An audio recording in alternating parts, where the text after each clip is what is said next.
Book Worms Horror Podcast is sponsored by Creepy Crate.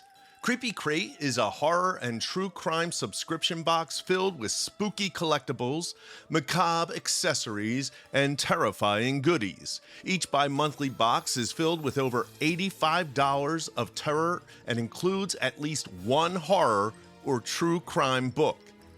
This box delivers dread to your doorstep for just $39.99 with free shipping. Go to creepycrate.store to subscribe. Use the code bookworm5 at checkout to get $5 off your subscription. That's bookworm5 for $5 off your subscription. And now to the show.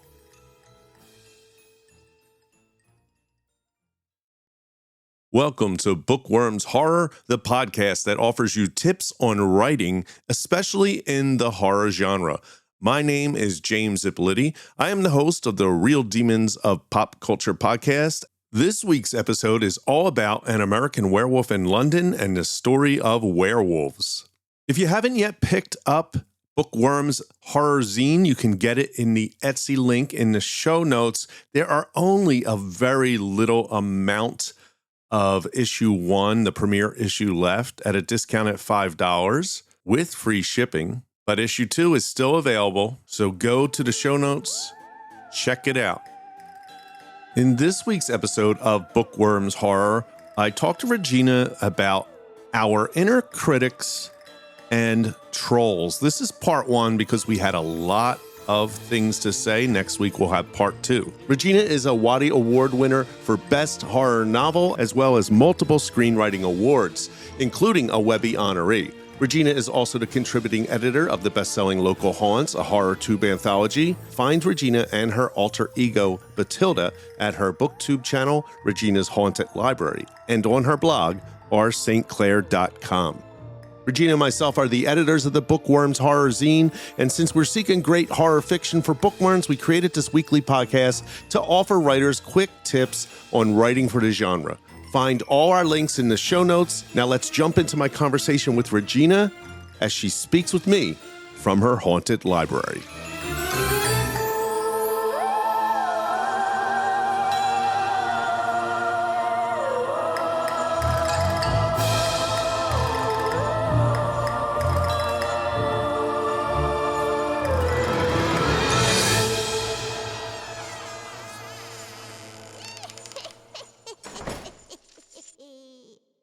So this week we're going to talk about the inner critic. I call it your inner Karen. Yeah. I feel bad for anyone named Karen. Yeah, I thought about that yesterday, but I'm like, I don't care. I really don't feel bad for them. There probably are a Karen if their name's Karen. I don't know. Maybe. That was a popular name when I was a kid. So yeah, Karen Black. Yeah, I doubt if anyone's Karen naming their kid Karen anymore. Nah, I don't think so. The inner critic were social creatures, and if you did something that was not really good for the tribe, they're going to say you're not welcome here. And so that's a lot of times we get these thoughts that are coming up, and you want to belong. And so the thought kind of tries to save you from humiliation or from death. If you go back to like our DNA. Yep. So it's there for a reason, but the majority of times it's something you have to shut up because it's not going to work. So you have an inner critic. We all have inner critics. So Regina, do you name your inner critic? Do you have a way of dealing with the inner critic? No, I should give her or him a name. I think that's a great idea. Yeah, it's actually a strategy people use because normally you hear stuff like you just suck. But if you are talking to the inner critic as a separate person, it's easier to say, no, we're not talking right now. Yes, as opposed to looking at it as your voice. Yes. And I think being in many years of therapy really helped me to identify the inner critic, which was really my parents' voices. That's actually true for almost everyone. Yes. So I internalized, can't talk. I internalized my mother's, who was very critical, her voice. And and it's very destructive. I mean, sorry, mom, but that's just there were good things about my upbringing, but it was very strict and very old-fashioned, very patriarchal Catholic upbringing. And there are things about it that I value now, a lot of things that, so I think it's important to also see the good, but there was a lot of criticism that I took on to a very unhealthy degree. And that's also my personality being highly sensitive, let's say, where maybe someone else would just like brush it off. For example, I used to get so, my father would always brag that I had perfect teeth and I didn't have any cavities.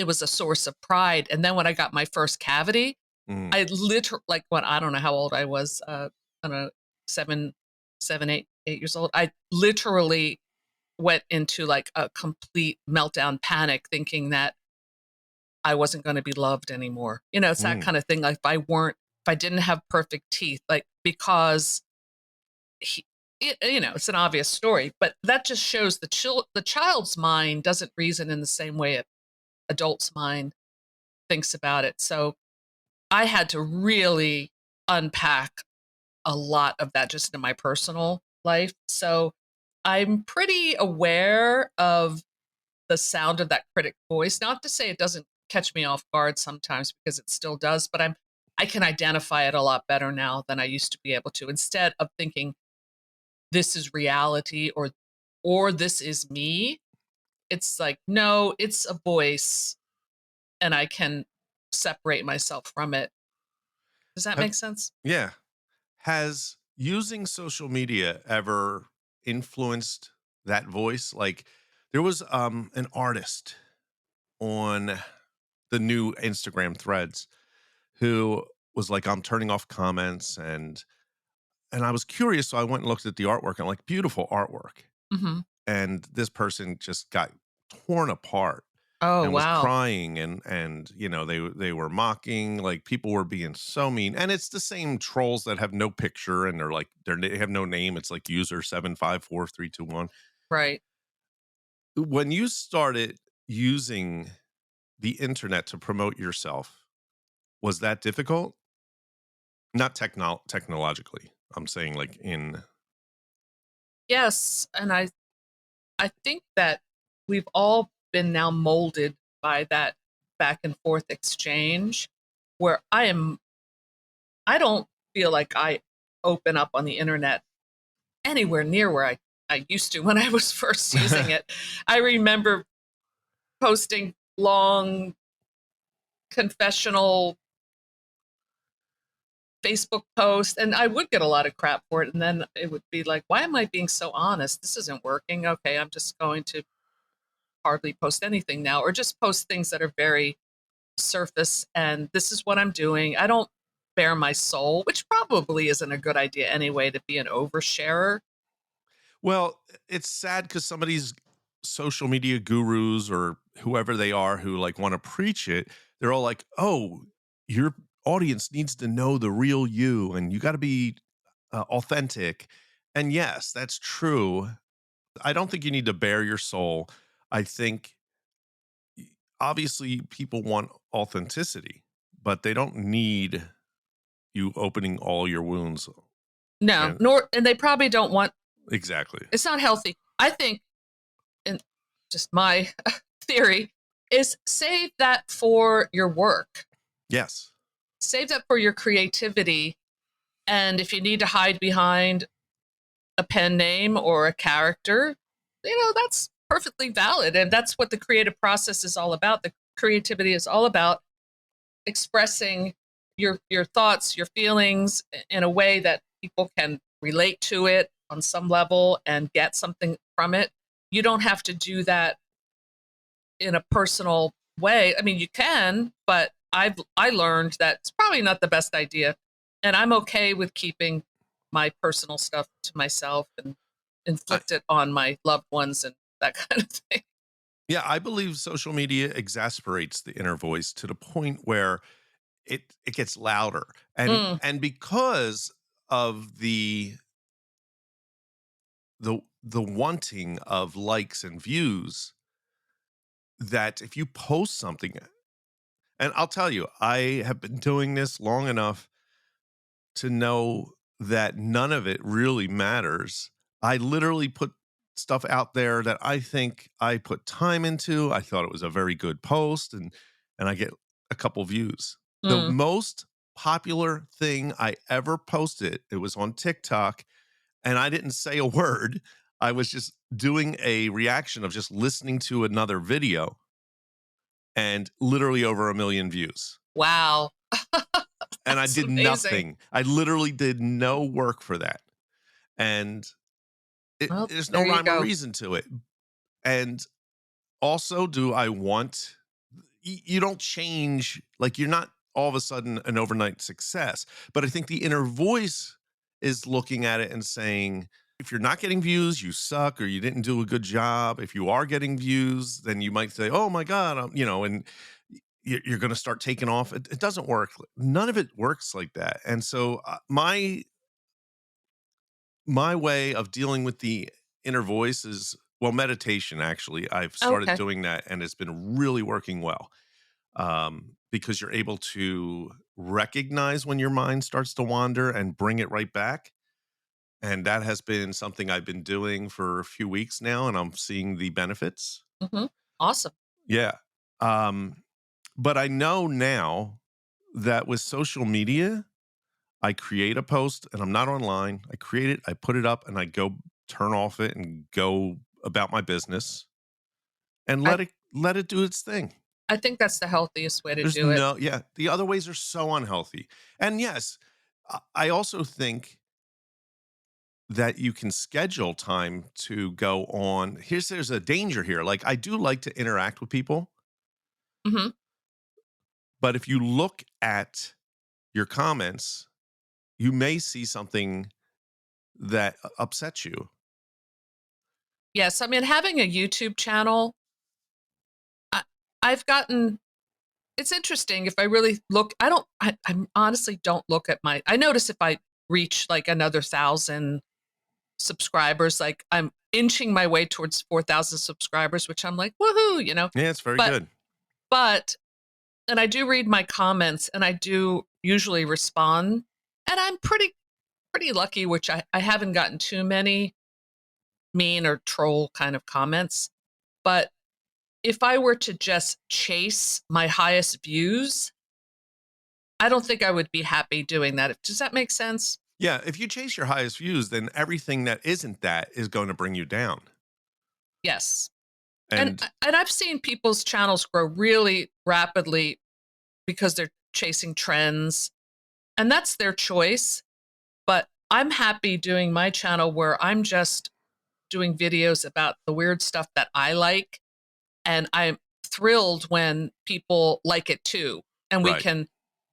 we can bond over some obscure VC Andrews series from the 90s, like nerdy stuff like that is a lot more fun than if I were to do something that would be more popular, because that wouldn't be me. That might work for another creator, but that's not. I've never been popular. So to start trying to be popular now would be a little silly. Yeah, the other thing I've noticed is when a creator looks at the comments, the one that sticks out is the one that's being mean, Mm, and that could be one, and maybe there's 900 comments and one or two are negative. They're the ones that we're focusing on. And that doesn't make any sense. Like, there are 898 other amazing comments, and we're just looking at this one and using that. And you know what the problem is that a lot of these comments are talking to that inner voice, yes, and I they're was just going saying to say that. that, That's yep. And it's that's the saying, inner voice. see what I mean? See, the people are seeing it. They see you as a fraud. They see you suck. Uh-huh. And and that's why we focus on it. And it's like, no, first of all, these people just get a rise out of getting people upset. Hmm. They're like, what's the line? They just want to watch the world burn. Yeah. That's the kind of trolls that are bothering you. You just gotta not, to me, it doesn't bother me. I had someone recently, I think it bothers me because I'm trying to do something positive with my posts that I do where they're inspirational. And somebody just like came on and was like really like mean about it. Like Yeah. saying, oh, like calling me like a sort of like a cult leader or something like that. Not really that, but that That to that could be a effect. compliment. Well, I said, I was like, it hit, and I just threw the insult back. But you think about it though. If you think about when you get a troll comment, think about the place that you were in emotionally when you would even have the notion to go to someone else's page and leave a message like that. You know, it means that you're in a very low place. Thank you for tuning in to the Book Worms Horror Podcast. All our links are in the show notes. We'll be back next week with a new episode.